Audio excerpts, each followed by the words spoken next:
शुरू करते हैं आज की कंप्यूटर क्लास।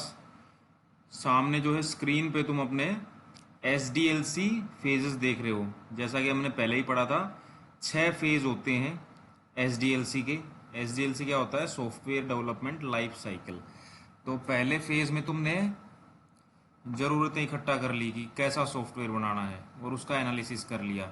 फिजिबिलिटी स्टडी में तुमने ये देख लिया कि भाई पॉसिबल है या नहीं है। डिज़ाइन में तुमने बाहरी डिज़ाइन बना लिया। कोडिंग या इम्प्लीमेंटेशन में तुमने उसकी कोडिंग कर ली सॉफ्टवेयर की। अब आते हैं आज टेस्टिंग पे। टेस्टिंग करते हैं आज।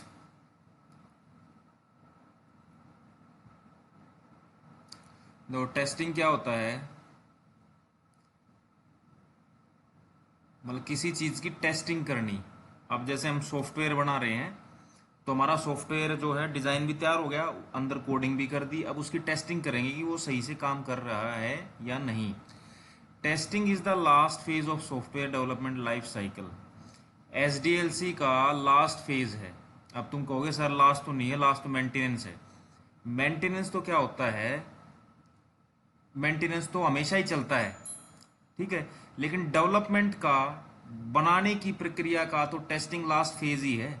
मेंटेनेंस तो पूरी लाइफ चलेगी उसकी।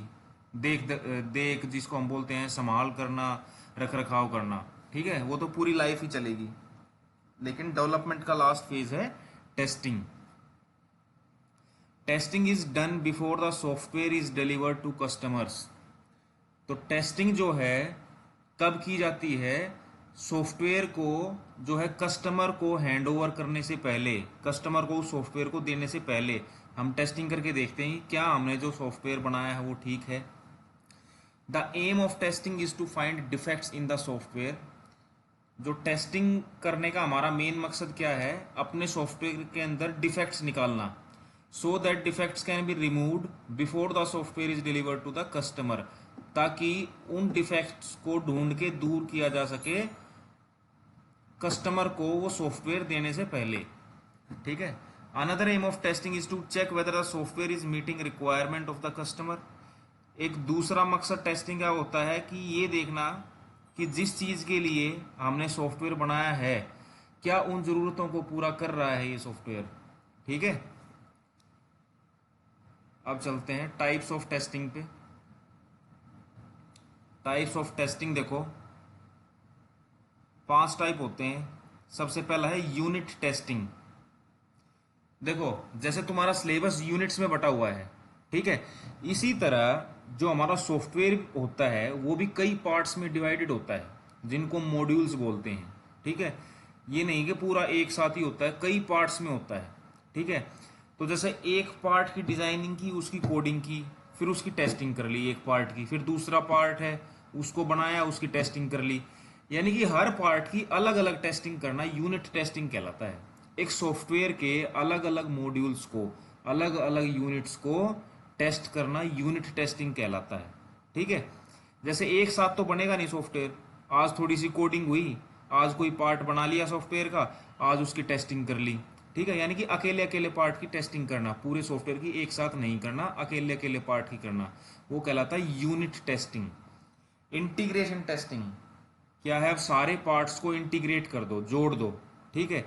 जितने ही पार्ट हैं सॉफ्टवेयर के सभी बन गए, सबकी अकेले अकेले की टेस्टिंग होगी। अब उन पार्ट्स को सभी को जोड़ दो, और जोड़ने के बाद जो हम टेस्टिंग करते हैं पूरे सॉफ्टवेयर की, ये देखने के लिए कि भाई अकेले अकेले तो पार्ट ठीक काम कर रहे हैं, अब इन सभी को जो है जोड़ के देखते हैं कि यार ठीक काम करेंगे या नहीं, वो बोलते हैं इंटीग्रेशन टेस्टिंग। वो 2 टाइप की होती है, black box testing, white box testing. इसको डिटेल में नीचे पढ़ेंगे। फिर देखो अल्फा टेस्टिंग। जैसे जैसे ये मान के चलो कि रोहित ने सॉफ्टवेयर बनाया है, ठीक है, तो जिसने बनाया है वही उसको एक बार टेस्ट करके देखे, वो होता है अल्फा टेस्टिंग, ठीक है।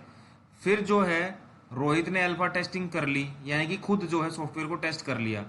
अब उसने अपने 3-4 दोस्तों को, जो है हिमांशु को, राहुल को, किसी को भी मान लो, उनको जो है उस सॉफ्टवेयर को दिया कि देखो ये एक मैंने सॉफ्टवेयर बनाया है, इसको एक बार टेस्ट करके देखो क्या ये ठीक काम कर रहा है। वो होती है बीटा टेस्टिंग, ठीक है।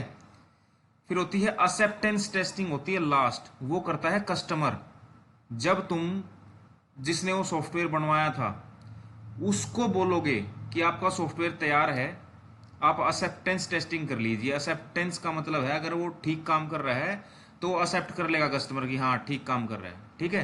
तो अल्फा टेस्टिंग खुद करनी, बीटा अपने जो है जानकारों से, मतलब कस्टमर से नहीं करवानी, अपने जो जानने वाले हैं। जैसे कंपनी है एक, कंपनी में 3-4 आदमियों ने मिलकर एक सॉफ्टवेयर बनाया था, ठीक है। उन्होंने पहले तो खुद कर लिया अल्फा टेस्टिंग, फिर कंपनी के दूसरे बंदों से टेस्टिंग करवाई सॉफ्टवेयर की कि भाई ठीक काम कर रहा है नहीं, उसको बीटा टेस्टिंग बोल देते हैं। फिर जिसको असलियत में जिसने वो बनवाया है सॉफ्टवेयर, कस्टमर ने, क्लाइंट को, उसको देने से पहले एक्सेप्टेंस टेस्टिंग, उसको टेस्ट करके दिखाना कि भाई टेस्ट कर ले तेरा जो सॉफ्टवेयर बन गया है क्या ये सही है नहीं है, वो होती है एक्सेप्टेंस टेस्टिंग। अब चलते हैं जो इंटीग्रेशन टेस्टिंग के दो टाइप हैं, ब्लैक बॉक्स टेस्टिंग, एक वाइट बॉक्स टेस्टिंग। बहुत इंपॉर्टेंट है ये, मान के चलो क्वेश्चन आएगा ही आएगा 100%, ब्लैक बॉक्स टेस्टिंग और वाइट बॉक्स टेस्टिंग। यहां देखो, कुछ भी पढ़ने से पहले एक चीज देखो, एक ये तो है ब्लैक बॉक्स, यानी कि एक काला डिब्बा, ठीक है। ये है व्हाइट बॉक्स, ठीक है। यानी कि व्हाइट वाला तो ट्रांसपेरेंट है, हमको अंदर तक का दिख रहा है कि इस डब्बे के अंदर क्या है। ब्लैक बॉक्स में हमको अंदर का कुछ नहीं दिख रहा, ठीक है। अब देखना तुम, अब इसको पढ़ो। Black box testing is done without the knowledge of the internal structure of the software. देखा, ब्लैक बॉक्स टेस्टिंग कैसे की जाती है, जो सॉफ्टवेयर का अंदर का स्ट्रक्चर है ना, इंटरनल स्ट्रक्चर, उसकी बिना नॉलेज के। अब ये तो ब्लैक बॉक्स है, हमको क्या पता अंदर क्या है, ठीक है। तो हम तो सिर्फ बाहर बाहर की टेस्टिंग करेंगे, ठीक है। इनपुट क्या दे रहे हैं, आउटपुट क्या दे रहे हैं, बस इतना देखेंगे, ठीक है। White box testing is done with the knowledge of the internal structure of the software. White box testing को सॉफ्टवेयर का जो इंटरनल स्ट्रक्चर है उसकी नॉलेज के साथ किया जाता है, ठीक है। क्योंकि इसमें तो हमको दिख रहा है व्हाइट बॉक्स में अंदर क्या होगा, इंटरनल स्ट्रक्चर, समझ गए।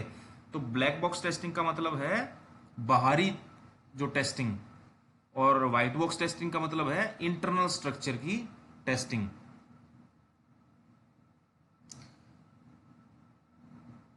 देखो यहां लिख दिया मैंने, black box testing focuses on external testing और white box testing focuses on internal testing. Black box testing, in black box testing input and output part of software is tested, और white box testing में coding part of software is tested. देखो जैसे black box है, इसको हमको नहीं पता इसके अंदर क्या है, हम किस चीज़ को टेस्ट कर रहे हैं कि हम इसको क्या इनपुट देते हैं और ये हमको क्या आउटपुट देता है, ठीक है। और वाइट बॉक्स टेस्टिंग में हमको इनपुट आउटपुट से कोई मतलब नहीं है, हम ये देख रहे हैं कि अंदर का जो बॉक्स के अंदर का जो कोडिंग पार्ट है वो ठीक है या नहीं है। ब्लैक बॉक्स टेस्टिंग का दूसरा नाम है फंक्शनल टेस्टिंग, ठीक है।